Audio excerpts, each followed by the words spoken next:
সৰুপথাৰৰ নাওজানত আজি শোকাকুল পৰিৱেশ।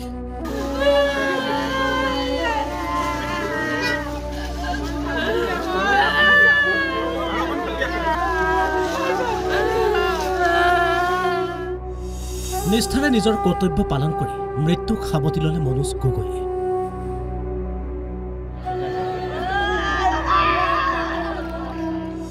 পঞ্চভূতত বিলীন হ'ল জোৱান মনোজ গগৈ। এইগৰাকী মনোজ গগৈ অসম আৰক্ষীৰ এগৰাকী দক্ষ জোৱান, সৰুপথাৰৰ নাওজানৰ মনোজ গগৈ। হাফলঙত কৰ্তব্যৰত মনোজ গগৈ দেশত চলি থকা লোকসভা নিৰ্বাচনৰ দায়িত্বত সহকৰ্মীৰ সৈতে গৈছিল ছত্তীশগড়লৈ। কিন্তু বিধিৰ কি বিধান! 28 এপ্ৰিলত কৰ্তব্যৰত অৱস্থাতে কৰুণ মৃত্যুক সাৱটি লয় মনোজ গগৈ। পিছে মনোজৰ মৃত্যুক সহজভাৱে ল'ব পৰা নাই পৰিয়ালৰ লোকে। পৰিয়ালৰ অভিযোগ, চিকিৎসাৰ ক্ষেত্ৰত কৰ্তৃপক্ষৰ অৱহেলাৰ বাবেই মনোজৰ মৃত্যু।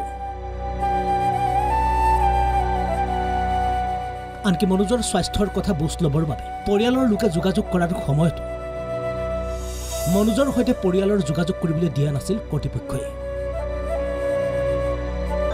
ফোন কৰি কৈছিলে আমাক, মানে এনেকৈ মোৰ জ্বৰ হৈছে, কিন্তু বোলো দেখাই লোৱা বুলি কওঁতে তাৰপৰা বোলো ছুটি লৈ নহ'লে গুচি আহ, নহ'লে আমাক ছুটি নিদিয়ে।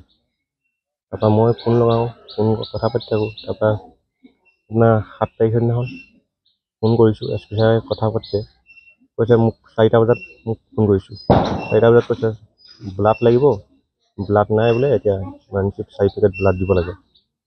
ব্লাডৰ আমি যোগাৰ কৰি আছোঁ, তাৰপৰা বেলেগলৈ ৰেফাৰ কৰিব পাৰিম। এতিয়া জনামতে মানে মেডিকেলত তেওঁলোকে বহুত গাফিলতি কৰিলে। 2 তাৰিখৰ পৰা বেমাৰ বুলি কৈছে মোক যেনিবা। মই ফোন কৰোঁতে গম পাওঁ আৰু মোৰ অকণমান জ্বৰ হৈছে বুলি কৈছে।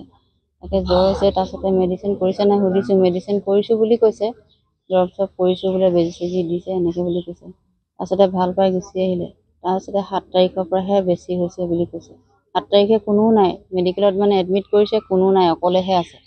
অকলে থাকোঁতে মানে চেলাইন লৈ আছে। তেওঁলোকে মানে যদি আগতে যদি জনালেহেঁতেন তেওঁ বাচিলেহেঁতেন।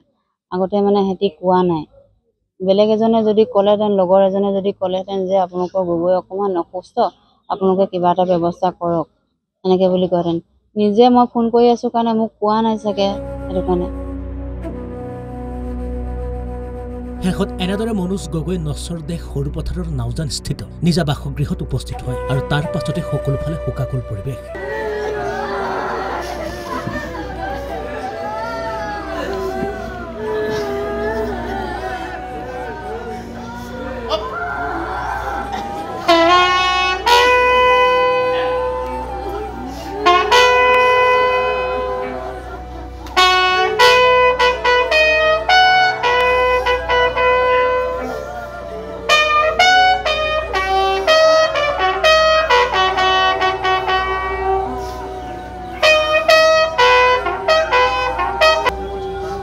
সৰুপথাৰৰ পৰা ৰাজকল্প হাজৰিকাৰ ৰিপৰ্ট, অসম লাইভ 24।